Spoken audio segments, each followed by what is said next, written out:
नमस्कार, मी अक्षरा पाटील. पुस्तक वाचन या यूट्यूब चॅनलमध्ये आपणा सर्वांचं खूप मनापासून स्वागत. मित्रांनो, शिवाजी सावंत लिखित मृत्युंजय या कादंबरीचं आपण वाचन करीत आहोत. तत्पूर्वी चॅनलवर जर आपण पहिल्यांदाच असाल तर चॅनलला नक्की सबस्क्राईब करा. व्हिडिओ आवडत असतील तर तसं कमेंट करून सांगायला अजिबात विसरू नका. त्याचबरोबर व्हिडिओ आपल्या मित्रमैत्रिणींना, नातेवाईकांना जरूर शेअर करूया आणि मराठी वाचक, मराठी माणसांमध्ये मराठी साहित्याची गोडी निर्माण करण्यात आपला हातभार लावूया. कुंती 28. रात्री मला महाराजांनी बोलावून घेतलं. गवाक्षातून गंगेच्या शांत पाण्याकडे एकटक पाहत ते बोलू लागले. कुंती, मी आता राजवाडा सोडणार आहे.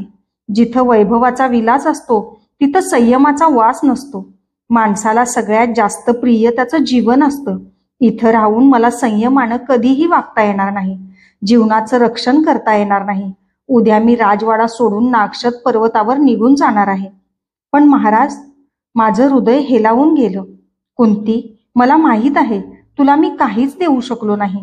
सौख्याच्या हिमालयावरून दैवानं तुला आज वास्तवतेच्या खोल दरीत लोटून दिलं आहे.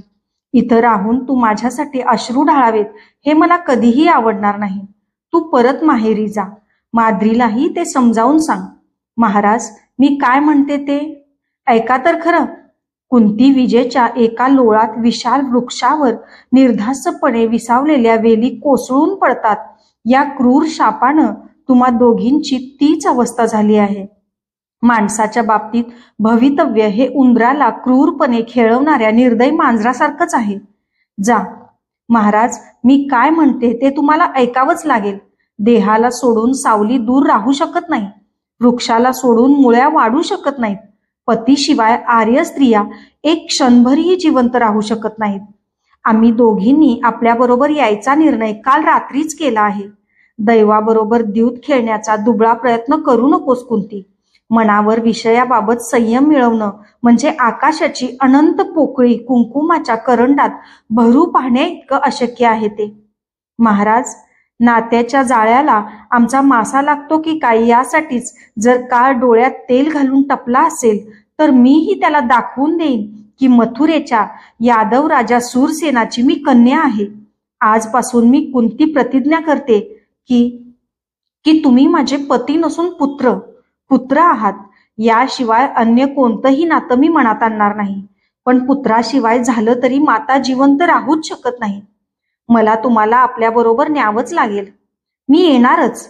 कुंती, भावविवश होऊ नकोस. तसं होणार नसेल तर मग मला गंगेत लोटूनच तुम्हाला पुढे जावं लागेल. कुंती, खरोखरच आकाशाला लाजवील असं तुझं मन आहे.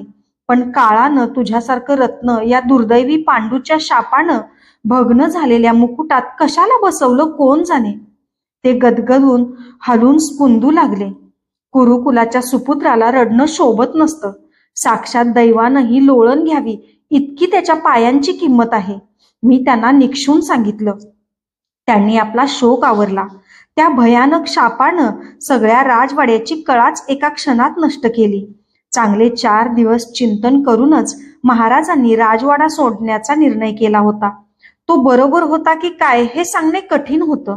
त्यांचं म्हणणं एकच होतं, वैभवाच्या राजवाड्यात सदैव अंतर्यामी झुरत दुःखी कष्टी राहण्यापेक्षा अरण्यात राहिलेलं काय वाईट.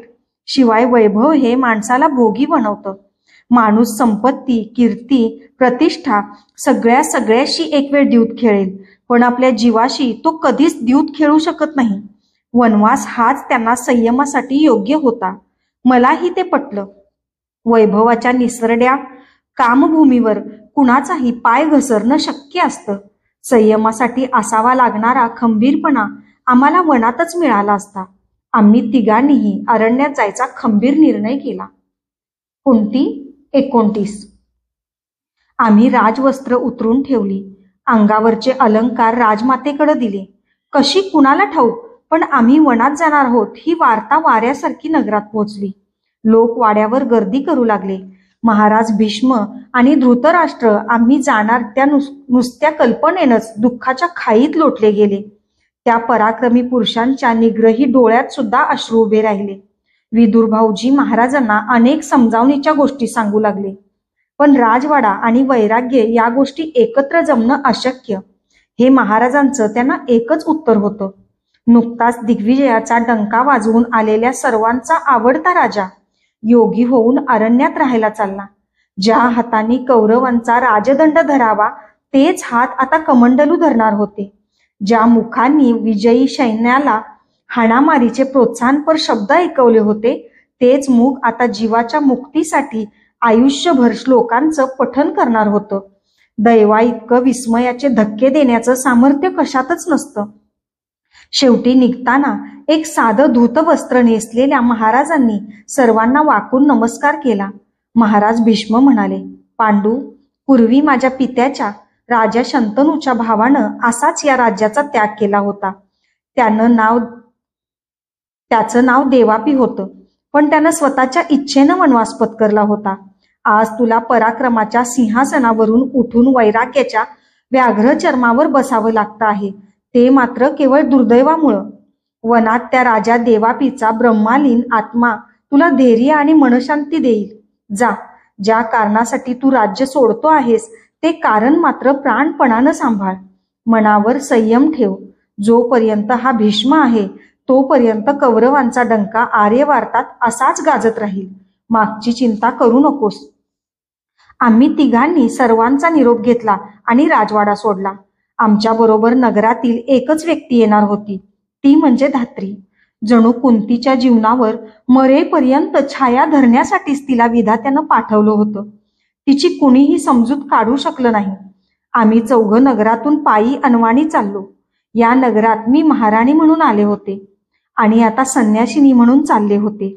नगरजन येऊन धडाधड आमच्या पायांवर लोळण घेत होते.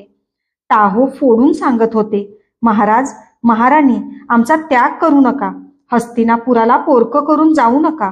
पण आम्हाला जणू काही ऐकू येतच नव्हतं. आमचे कान सुन्न झाले होते. मन बधीर होतं. मागं वळून बघवत नव्हतं. पुढं काही दिसत नव्हतं. नगराबाहेर आम्ही गंगेवर आलो. तिला पाहताच माझं मन भरून आलं. मला मथुरेची आठवण झाली. यमुनेच्या काठी मथुरेत माझं बालपण गेलं होतं. निरागस आणि निवळ शंख. बालपणातल्या पृथेनं आता कुंतीला बघितलं असतं तर ती काय म्हणाली असती? पृथे, वेड्यासारखं पांढरं वस्त्र नेसून कुठं चालली आहेस? माझ्या बरोबर गोल गिरक्या घेत फुलपाखरं पकडायला ये. मी तिथंच क्षणभर थांबली. तिथून एक पाऊली पुढं टाकावं असं मला वाटेना. या गंगेनं आजपर्यंत कौरवांच्या किती पिढ्या पाहिल्या असतील, किती विजय बघितले असतील. आजचा प्रसंग मात्र तिच्या मनात कायमचा कोरलेला राहील. असलं दृश्य तिनं आपल्या जन्मापासून आजवर एकदाही पाहिलेलं नसेल. माझं धैर्य ढासळू लागलं. ओंजळीत मी मुख झाकून घेतलं. एकाएकी बोटांना कानातील मोत्यांच्या कुंडलांचा स्पर्श झाला. चुकून ती काढून द्यायची राहिली होती. मी ती काढली आणि गंगेच्या पाण्यात सोडली. पाण्याचं एक गोल वर्तुळ मोठं मोठं होत गेलं. माझ्या मनाच्या जलाशयात स्मृतीचं एक वलय उठलं. वर्षापूर्वी मी 2 जिवंत सोनेरी कुंडलं अशीच अश्वनदीला अर्पण केली होती आणि आज ही राजमातेची शेवटची निशाणी असलेली मोत्यांची कुंडलं गंगेला अर्पण केली जात होती. आता कुंती मोकळी होती, बाहेरून आणि आतूनही. आता तिचे पाय पतीच्या मागून नेतील तिकडं जाणार होते. कुठंच अडखळणार नव्हते. स्त्रीचा जन्म काही साध्य करण्यासाठी कधीच नसतो, सारे समर्पण करण्यासाठीच असतो. कुंती 30. हस्तिनापुराहून आम्ही नागशत पर्वतावर आलो. उत्तरेकडल्या त्या पर्वतावर हत्तींचे भरपूर कळप राहत होते. राजवाड्यातील सवयींमुळं अरण्यातला घोंगावणारा वारा आम्हाला खायला आल्यासारखा वाटे. त्या वाऱ्यानं हत्तींचे कळप बिथरून जात ची ची करीत सरळ ते आमच्या जवळून इतस्तता धावत. त्या पर्वतावर आम्ही कसे तरी 1 महिनाभर राहिलो आणि नंतर पुढे निघालो. आता आमच्यासाठी ठराविक अशी दिशा नव्हती. आम्ही ठरवू तीच आमची दिशा होती. पूर्वजन्मीच्या ऋणानुबंधानं एकत्र बांधलेले आम्ही 4 जीव होतो. महाराज दूर गेलेत असं पाहून माद्री ढसाढसा रडे. मी स्वतःला सावरून तिलाही सावरत असे. नागशत पर्वतावरून आम्ही चैत्ररथ पर्वतावर आलो. चैत्ररथावर थोडे दिवस राहून गंधमादन पर्वताकडे वळलो. वाटेत हिमालय लागला. त्याच्या दर्शनानं मात्र मला थोडा धीर आला. सगळीकडं विखुरलेलं नुसतं पांढरं शुभ्र बर्फच बर्फ होता. निरनिराळ्या रंगांनी नटलेल्या नटव्या जगाला त्या पर्वताच्या रूपानं जणू विधाता आपले पांढरे शुभ्र स्वच्छ दात विस्फारून हसत होता. हिमालयात आम्हाला मुनिवर व्यास भेटले. ते घोर तपश्चर्या करून हस्तिनापुरालाच परत चालले होते. त्यांनी आश्चर्यानं विचारलं, पांडू, तू हिमालयात कसा? महाराजांनी त्यांना घडलेला सगळा वृत्तांत सांगितला. मी त्यांना नमस्कार केला. मला आशीर्वाद देताना म्हणाले, कुंती, दुर्वासांची वाणी खरी ठरेल. तू वीरांची जननी होशील. महाराजांनी आश्चर्यानं चमकून त्यांच्याकडे पाहिलं. त्यांना उद्देशून ते म्हणाले, पांडू, कुंती कोण आहे ते तुला कळलेलं नाही. जगाला ते कुणालाही कळणार नाही. जा. तुम्ही ते निघून गेले. मंद मंद पदक्षेप टाकीत एखाद्या मंद झुळकेसारखे. त्यांच्या उद्गारावरून महाराज काहीतरी विचारतील अशी मला भीती पडली होती. पण दैवानं कृपा केली आणि त्यांनी त्याविषयी मला लगेच तेव्हा काही हटकलं नाही.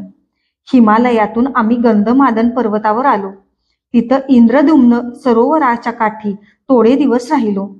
तेथून हंसकूट पर्वत ओलांडून सर्वात शेवटी शतशृंग पर्वतावर आलो.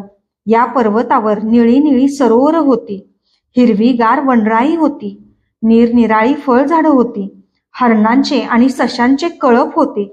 हा शतशृंग पर्वत म्हणजे निसर्ग देवतेच्या हिरव्या वस्त्राचा निळा पदर होता. एका सरोवराकाठी त्या पर्वतावर आम्ही पर्णकुटी उभी केली. आम्ही इतका प्रवास केला होता की नंतर हस्तिनापूर कोणत्या दिशेला राहिलं होतं ते कळलंही नाही. त्या सगळ्या अरण्यात मानव वस्तीचं एवढंच एक निशाण होतं, पर्णकुटीचं. कौरवांचा दिग्विजयी राजा आपल्या 2 लाडक्या पत्नींसह त्या पर्णकुटीत राहू लागला. निळं आकाश त्याच्या पर्णकुटीवर छत्र ढाळू लागलं. अरण्यातले उंच उंच वृक्ष त्याला विंझण वारा घालू लागले. निरनिराळ्या कंदमुळांच्या जाळ्या, वेली आणि फळझाडं त्यांचं भोजनाचं तबक भरू लागलं. अरण्यातली गवताची शय्या त्याला आपल्या कुशीत घेऊ लागली. धन्यवाद.